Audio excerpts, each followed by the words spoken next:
Maple syrup is a required addition to most pancake and French toast meals, and I say meals as one of my family's favorites is breakfast for dinner.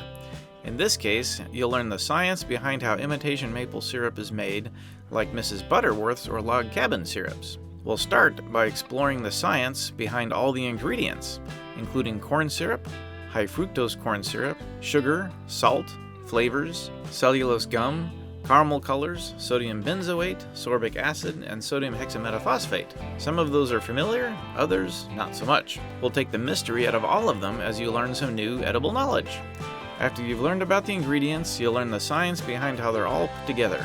As a special treat, I'll even take you through the science of making real maple syrup.